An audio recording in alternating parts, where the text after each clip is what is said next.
क्या होते हैं फिगर ऑफ स्पीच? स्पीच होता है भाषा, वक्तव्य या कथन। अर्थात भाषा का क्या है ये फिगर, क्या होता है भाषा का सौंदर्य, भाषा की रोचकता, भाषा का श्रृंगार, क्या कहते हैं अलंकार। अपने रीट के सिलेबस में दिए हुए अलंकारों के नाम एक बार मैं यहाँ पर लिख देता हूँ, उसके बाद हम एक एक को विस्तार से पढ़ेंगे। तो देखिए नंबर 1 पे अपने दिया हुआ है सिमिली। क्या दिया हुआ है? सिमिली। सिमिली क्या होता है? उपमा अलंकार। उसके बाद दिया है मेटाफर। मेटाफर इसी का ही भाई है सिमिली का, इसको क्या कहते हैं? रूपक। इसके बाद दिया हुआ है पर्सोनिफिकेशन। पर्सोनिफिकेशन, अब ये क्या होता है पर्सोनिफिकेशन? इसको कहते हैं मानवीकरण। क्या कहते हैं? मानवीकरण। इसके बाद है एलिट्रेशन। एलिट्रेशन, एलिट्रेशन क्या होता है? अनुप्रास अलंकार। क्या होता है? अनुप्रास अलंकार। इस अनुप्रास अलंकार का ही दूसरा भाग दिया हुआ है जिसका नाम है एसोनेंस। क्या नाम है? एसोनेंस। अर्थात स्वर ध्वनि या वाउल साउंड की जो रिपीटेशन है, स्वर ध्वनि की रिपीटेशन है, तो वहां कौन सा फिगर ऑफ स्पीच होता है? एसोनेंस। और इसका एक दूसरा भाग है, इसका नाम है कॉन्सोनेंस। क्या नाम है? कॉन्सोनेंस। अब ये कॉन्सोनेंस क्या होता है? व्यंजन ध्वनि की पुनरावृत्ति। इसके बाद अपने दिया हुआ है राइम। ये राइम क्या होता है? राइम होता है तुकबंदी। ये तो अपने जो सोनेट आएंगे, एलेजी आएगी, उनमें हम पढ़ लेंगे, बाकी ये अभी पढ़ लेते हैं। अब सबसे पहले हम पढ़ लेते हैं उपमा अलंकार अर्थात सिमिली। तो सिमिली को पढ़ने से पहले सिमिली की मैं परिभाषा लिख देता हूं, फिर हमें पता चल जाएगा कि वास्तव में सिमिली है क्या चीज। तो देखो, in a simile a comparison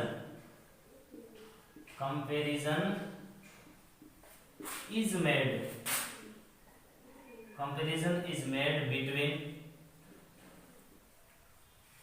two objects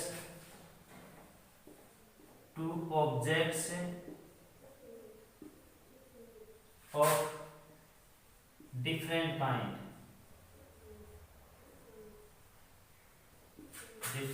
kinds which have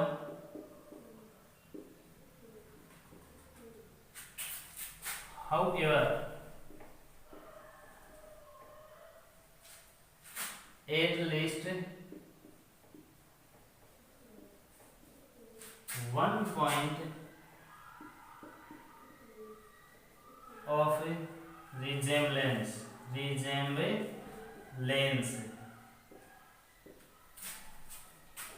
using the words. इन शब्दों का यूज किया जाता है, कौन सा? Using the words. कौन कौन से? एज, लाइक और सो। यहां पे लाइक का अर्थ पसंद करना नहीं, की तरह। अब देखो, इन ए सिमिली, उपमा में, सिमिली में एक कंपैरिजन इज मेड, एक तुलना की जाती है बिटवीन टू ऑब्जेक्ट्स, दो चीजों के बीच में। यहां ऑब्जेक्ट्स का मतलब कर्म नहीं, चीज है। अर्थात चीज का आपको ये लिखा हुआ मिल जाएगा, थिंग्स, अर्थात चीजें। दो चीजें होनी चाहिए, कौन कौन सी? डिफरेंट काइंड्स, भिन्न भिन्न प्रकार की। डिफरेंट काइंड मीन्स क्या होता है? भिन्न भिन्न प्रकार, डिफरेंट काइंड्स। अब डिफरेंट काइंड्स की जगह कई बार आपको ये लिखा मिल जाएगा डिससिमिलर। डिससिमिलर क्या होता है? असमान, अर्थात दो असमान चीजों के बीच में तुलना हो। Which have however at least, कम से कम वन पॉइंट, एक बात, ऑफ रिजेम्बलेंस, समानता। रिजेम्बलेंस क्या होता है? समानता। सिमिली में दो भिन्न भिन्न प्रकार की चीजों के बीच में तुलना की जाती है और कम से कम एक पॉइंट या एक बात उनमें क्या है? समानता लिए हुए होनी चाहिए, या एक बात है वो समान होनी चाहिए। Using the words as, like, so, इन शब्दों का यूज किया जाता है। अगर ये शब्द यूज नहीं किए गए हैं तो वहां पे सिमिली फिगर ऑफ स्पीच नहीं होगा। इसके एग्जाम्पल हम देख लेते हैं। देखिए, a little girl, a little girl sings like a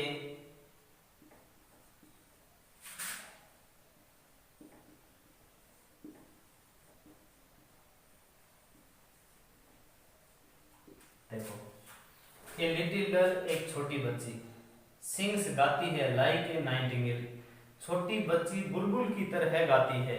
तो बुलबुल एक पक्षी है, ये अलग चीज है, ये मनुष्य है। दोनों भिन्न भिन्न प्रकार के क्या होंगे? ऑब्जेक्ट हो गई, थिंग्स हो गई, और कंपैरिजन हो गई, तुलना कर दी गई। ए लिटिल गर्ल एक छोटी बच्ची वैसे ही गाती है जैसे नाइटिंगेल गाती है, बुलबुल गाती है। और देखो, Ram roars like a lion, Ram शेर की तरह दहाड़ता है, राम शेर की तरह दहाड़ता है। दोनों भिन्न भिन्न ऑब्जेक्ट हो गए, एक बात समान होगी, दहाड़ना। और देखो, हरी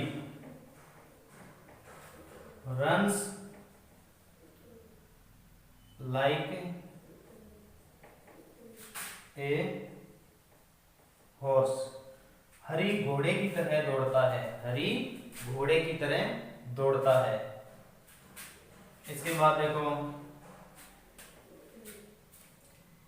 ही walks, WALKS, he walks as proud as a peacock,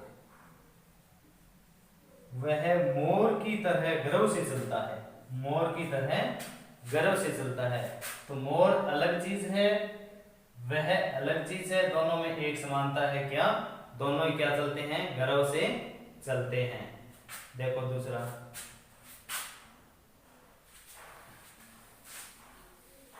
इनके स्क्रीनशॉट ले लिया करो साथ साथ में। सी looks as cheerful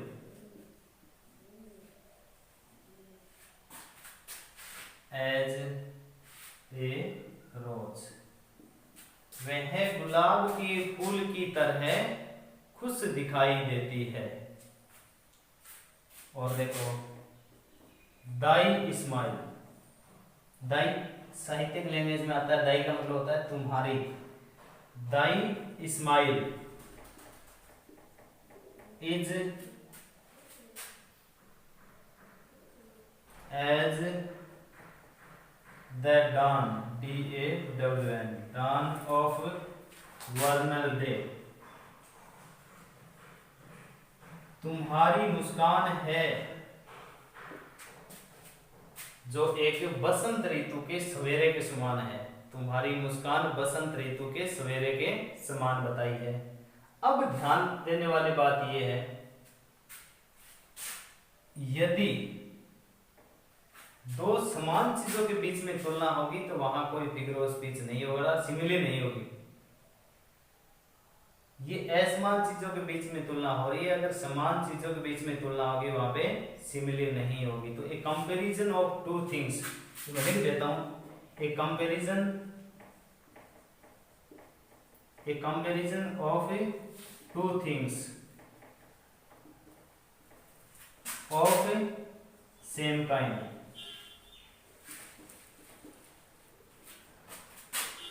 is not a simile,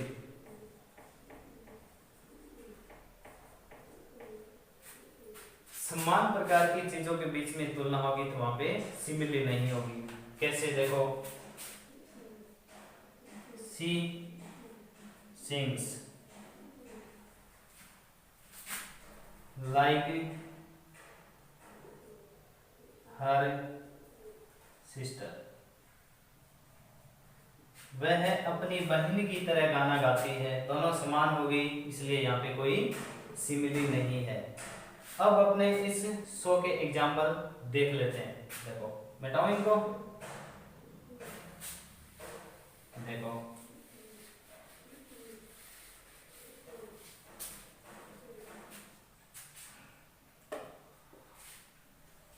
as a ship अर्थात पानी का जहाज, as a ship used for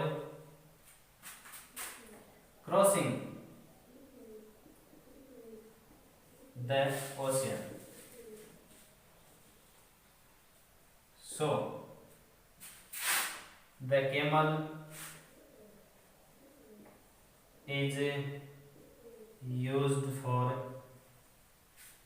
crossing the desert, crossing the desert। जैसे शिप जहाज को ओशन समुद्र को पार करने में यूज करते हैं, उसी प्रकार से वैसे ही ऊंट को डेजर्ट रेगिस्तान को पार करने में काम में लिया जाता है। तो कौन सा फिगर ऑफ स्पीच हुआ? सिमिली। आगे देखो, एज स्पाइस, स्पाइस क्या होता है? मसाला। As spice flavours food, as spice flavors food, so variety makes life more pleasant। कौन सा फिगर ऑफ स्पीच हुआ? सिमिली। कौन सा हुआ? Simile. As spice flavours food, जैसे मसाला भोजन का स्वाद बढ़ा देता है, वैसे ही वैरायटी विविधता मेक्स लाइफ मोर प्लेजेंट, विविधता जीवन को अधिक सुखदायी या खुशी बना देती है। अब ये क्या हुआ? सिमिली। इसके बाद आता है मेटाफर। क्या नाम है? मेटाफर। देखिए अभी मेटाफर पढ़ते हैं। क्या होता है मेटाफर? है रूपक। क्या? रूपक। मेटाफर है रूपक, ये होता है रूपक। अभी ये सिमिली और ये दोनों भाई बहन हैं, देखने में एक जैसे लगेंगे, जैसे जुड़ो भाई बहन होते हैं ना, वैसे ही लगेंगे, लेकिन हम इनको ढंग से पहचानेंगे तो फिर पता चलेगा कि ये तो सिमिली है और ये इसका भाई है रूपक है। कैसे? देखो इसकी परिभाषा लिख लेते हैं। Metaphor is a figure of speech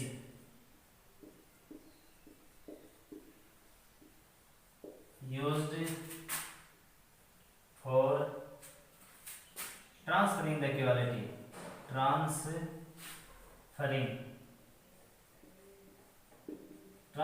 the quality, transferring the equality one object to another without use of, क्या? without use of, as, like और so। क्या बताया? देखो मेटाफर रूपक a figure of speech. Metaphor एक ऐसा फिगर ऑफ स्पीच है अर्थात अलंकार है used for transferring the quality. Quality को क्या करता है? गुण को ट्रांसफर करता है। वन ऑब्जेक्ट, एक चीज का, अनदर दूसरी चीज पे। किसी एक चीज के गुण है वो दूसरे पे थोपे जाते हैं, आरोपित किए जाते हैं, गुण ट्रांसफर किए जाते हैं, लेकिन विदाउट यूज, बिना यूज किए एज, लाइक और सो इन शब्दों का यूज नहीं करेंगे और सीधा क्या करेंगे, क्वालिटी को ट्रांसफर करेंगे। कैसे, देखो,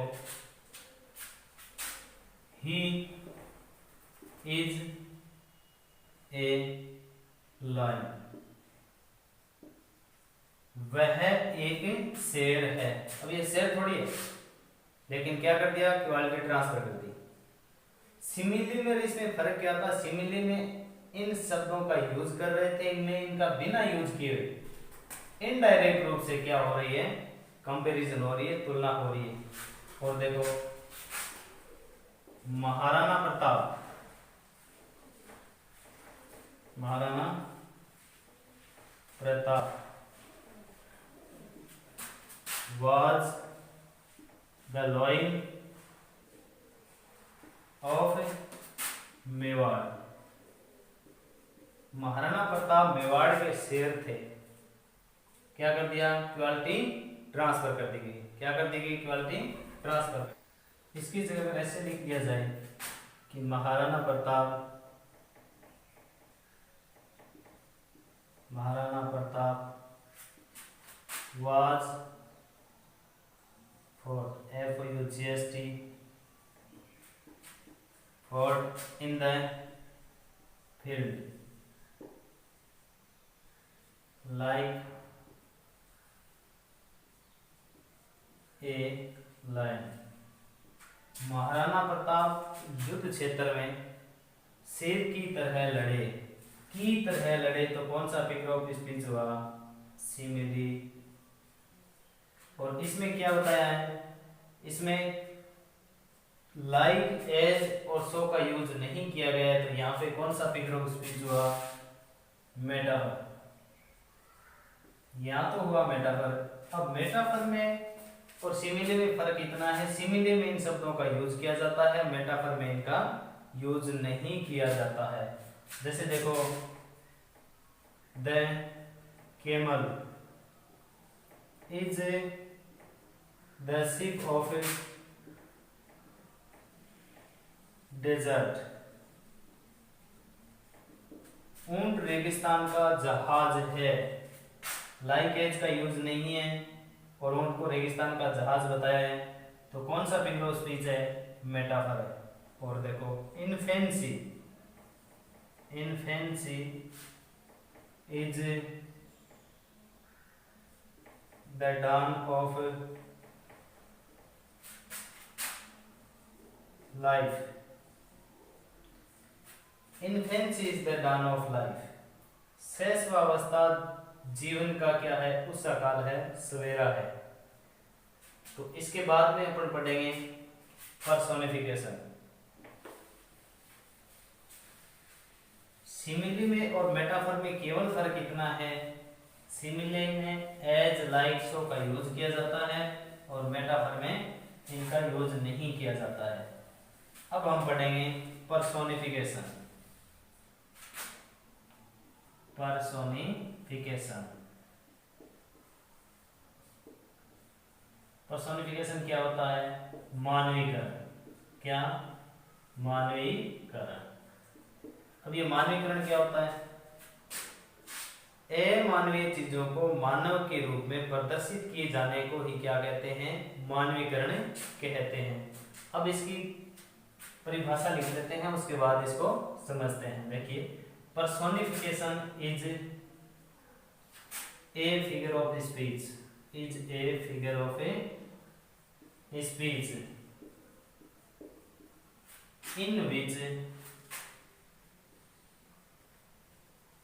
which non-human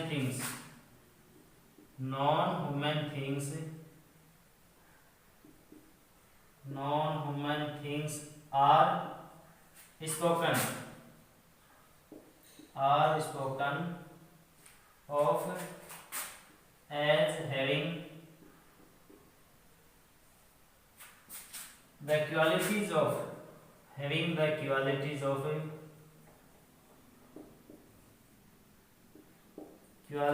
of human being।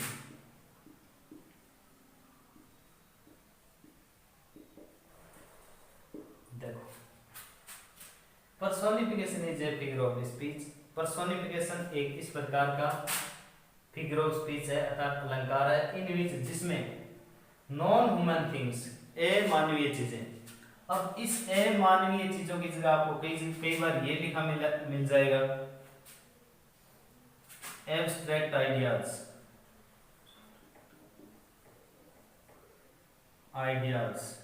अर्थात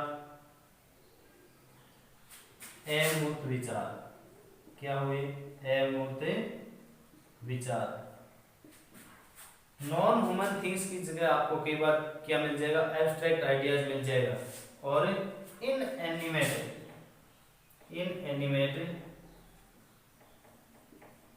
ऑब्जेक्ट्स भी मिल जाएगा अर्थात निर्जीव वस्तु।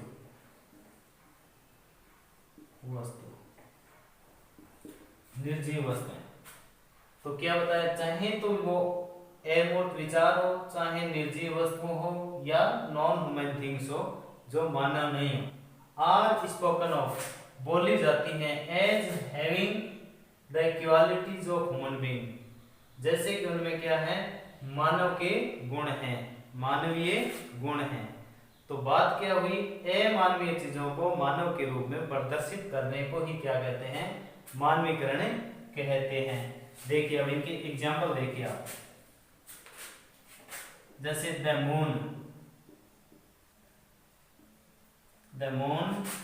Will her face.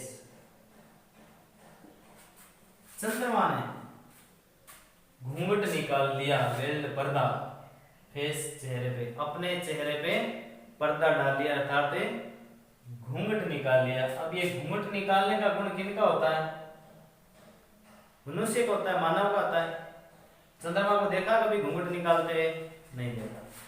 तो चंद्रमा को क्या है? मानव के रूप में प्रदर्शित कर दिया गया। देखो आगे, death Lay's his icy hands on cruel kings।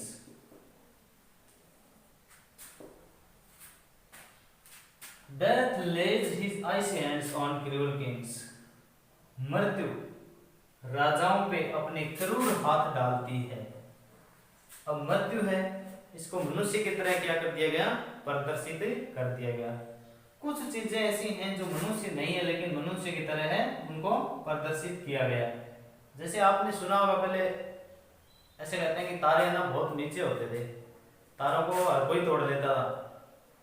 फिर पता नहीं किसकी माँ ने उस तारे को तोड़ के और क्या पूछ दिया, उसके बाद क्या है कि तारे बुरा मान गए और तारे के ऊपर चले गए बहुत ज्यादा। अब तारे बुरा मान गए, ये क्या है? पर्सोनिफिकेशन है, मानवीकरण है। और देखो, लव इज ब्लाइंड, प्यार अंधा होता है, प्रेम अंधा होता है। ये होता है क्या अंधा? नहीं, लेकिन मानव के रूप में प्रदर्शित कर दिया, बता दिया गया। देखिए, और एक्सपीरियंस अनुभव, experience is the best teacher. Experience is the best teacher. अनुभव एक सबसे बड़ा शिक्षक है, अनुभव एक सबसे बड़ा शिक्षक है। और देखें, the moon smile, the moon smile behind the clouds. Clouds क्या होते हैं? बादल। चंद्रमा, चांद बादलों के पीछे मुस्कुराया।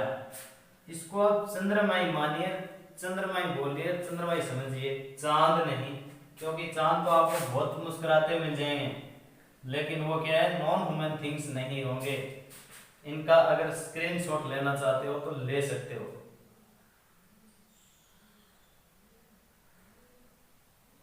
अब आगे देखिए,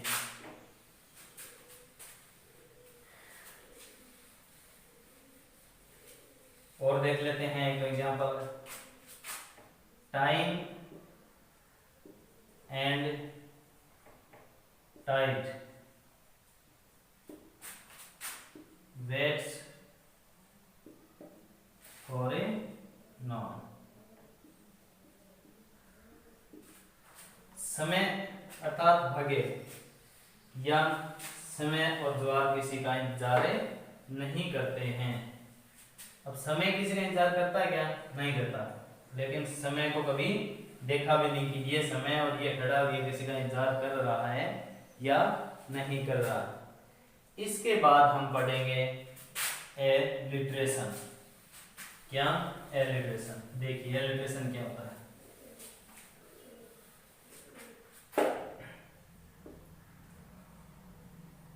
alliteration,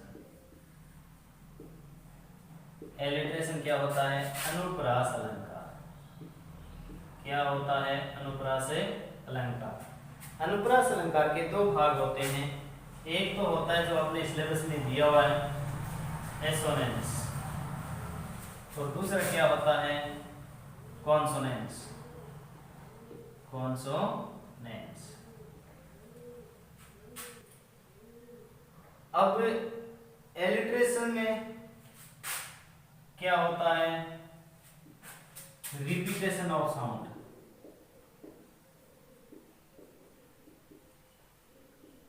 repetition of A sound, ये तो है एलिट्रेशन। अब इस एलिट्रेशन के दो भाग हैं, कौन कौन से? एक एसोनेंस और एक कॉन्सोनेंस। तो पहले देख लेते हैं एसोनेंस क्या होता है। द रिपीटेशन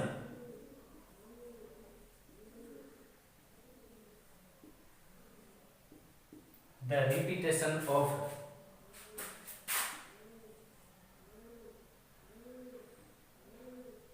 vowel sounds,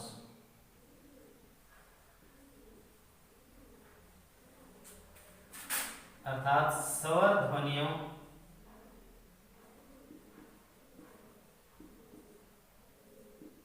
की पुनरावृत्ति।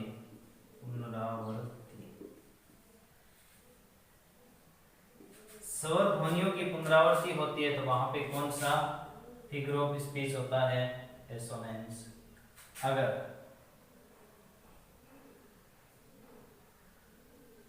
कॉन्सोनेंट ध्वनि अर्थात व्यंजन ध्वनि,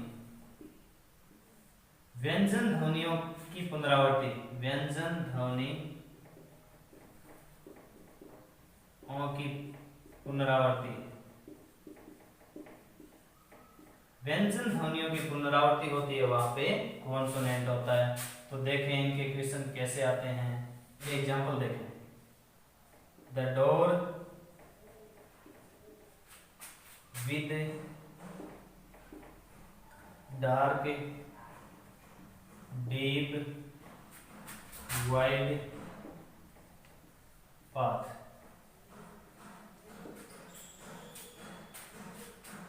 दरवाजा अंधेरे और गहरे चौड़े रास्ते वाला दरवाजा।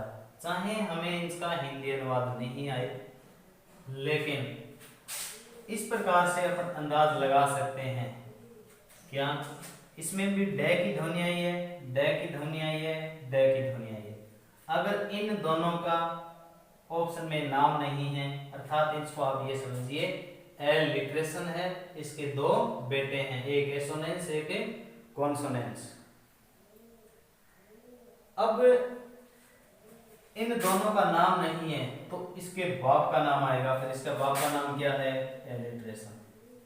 क्या? एलिट्रेशन।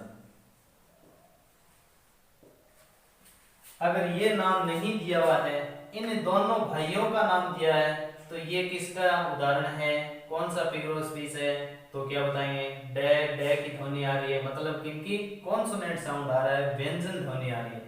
तो व्यंजन ध्वनि आने के कारण यहाँ पे कौन सा फिगर ऑफ स्पीच होगा?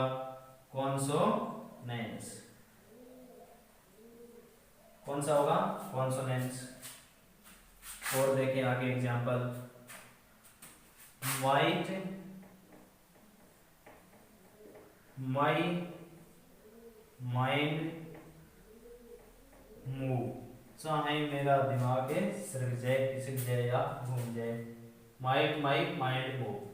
अब देखो, मैं की ध्वनि है, फिर मैं की ध्वनि है, फिर मैं की ध्वनि है। इसका मतलब ये जो ध्वनि आ रही है कौन सी, कॉन्सोनेंट की। तो कॉन्सोनेंट की ध्वनि आने से इसमें कौन सा फिगर ऑफ स्पीच हो गया, कॉन्सोनेंस। क्या हुआ, कॉन्सोनेंस। इसी के ऊपर देखो स्वर ध्वनि आई है, ये आई माई है ना, आई, फिर यहाँ पे भी आई की ध्वनि आई, यहाँ फिर आई की ध्वनि आई। इसका मतलब स्वर ध्वनियों की भी पुनरावृत्ति हो रही है। तो स्वर ध्वनियां पुनरावृत्ति हो रही है, तो इसलिए यहाँ पे कौन सा फिगर ऑफ स्पीच हुआ, एसोनेंस। एसोनेंस। अगर इन दोनों का नाम नहीं आए तो फिर कौन सा फिगर ऑफ स्पीच होगा, एलिट्रेशन, क्योंकि ये तो इन दोनों का ही बाप है, इसका नाम तो पहले आएगा। तो ये ना आए तो फिर क्या होगा, एलिट्रेशन। एलिट्रेशन, समझ आई बात।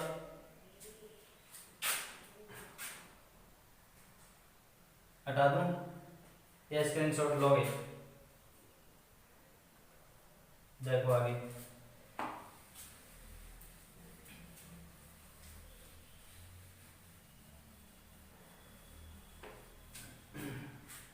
योर लव,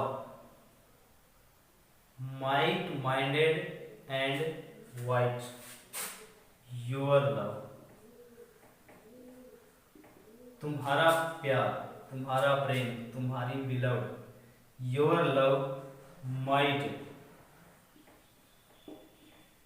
माइंडेड एंड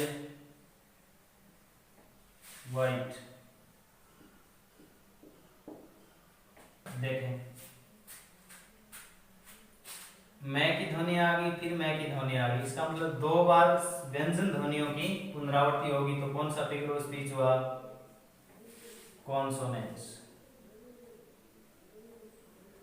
क्या हुआ, कॉन्सोनेंस।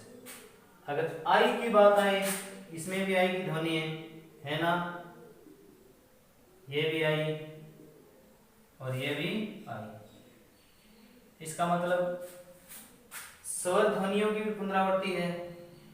स्वर ध्वनियों की पुनरावृत्ति होने के कारण यहाँ पे कौन सा हुआ, एसोनेंस।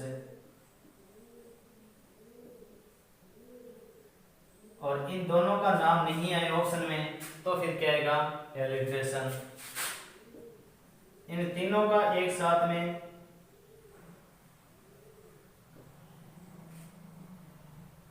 ऑप्शन में नहीं आएंगे, तीनों नहीं आएंगे।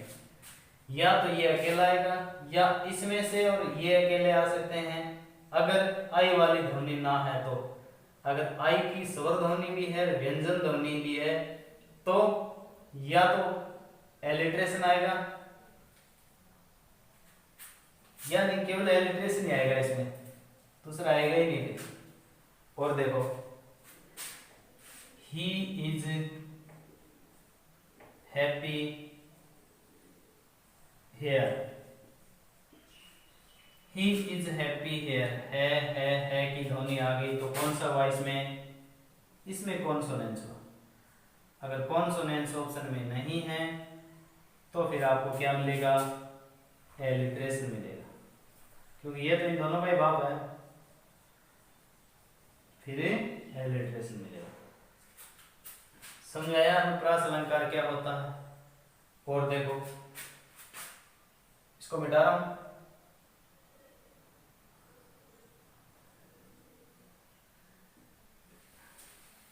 देखो, जरूरी नहीं कि एक वाक्य में एक ही अलंकार हो, एक से ज्यादा अलंकार भी हो सकते हैं। देखो, द स्नेक, SNAKE,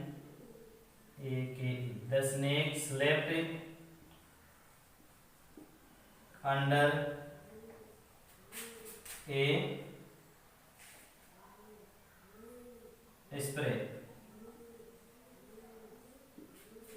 देखो, से एक ही वाक्य में 3 बार से की ध्वनि आ गई, इसका मतलब यहाँ पे क्या है, एलिट्रेशन है ही। और एलिट्रेशन का ही भाग पूछे तो कॉन्सोनेंस हो गया, व्यंजन ध्वनियों की पुनरावृत्ति होगी। अब देखो इसके बाद द स्वॉर्ड, स्वॉर्ड होती है तलवार, the sword speaks, the sword speaks the voice of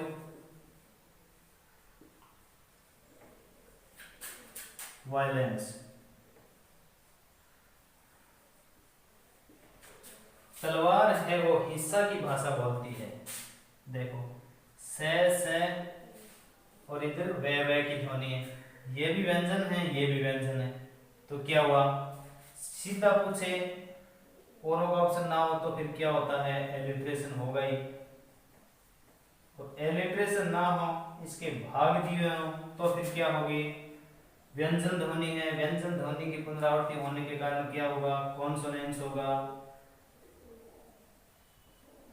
अगर ये दोनों ही ऑप्शन में नहीं है तो फिर क्या होगा, पर्सोनिफिकेशन हो गया। कैसे, द स्वॉर्ड तलवार अमानवीय चीजें हैं, मानव के रूप में प्रदर्शित हो रही है, और मानव की भाषा, मतलब ये क्या बताया कि the sword speaks the voice of violence, कि तलवार है वो हिंसा की भाषा बोलती है। तलवार थोड़ी बोलती है कभी, लेकिन तलवार को क्या कर दिया, मानवीकरण कर दिया गया, पर्सोनिफिकेशन कर दिया गया। तो ये ऑप्शन में ना हो तो फिर यहाँ पे क्या मिलेगा, पर्सोनिफिकेशन, पर्सोनिफिकेशन। अब बचा राइम, राइम को हम उसमें पढ़ेंगे, सोनेट और एलएलसी जब आएंगे तो सोनेट में राइमिंग स्कीम होती है, तुकबंदी होती है, लय होती है, वो उसमें देखेंगे।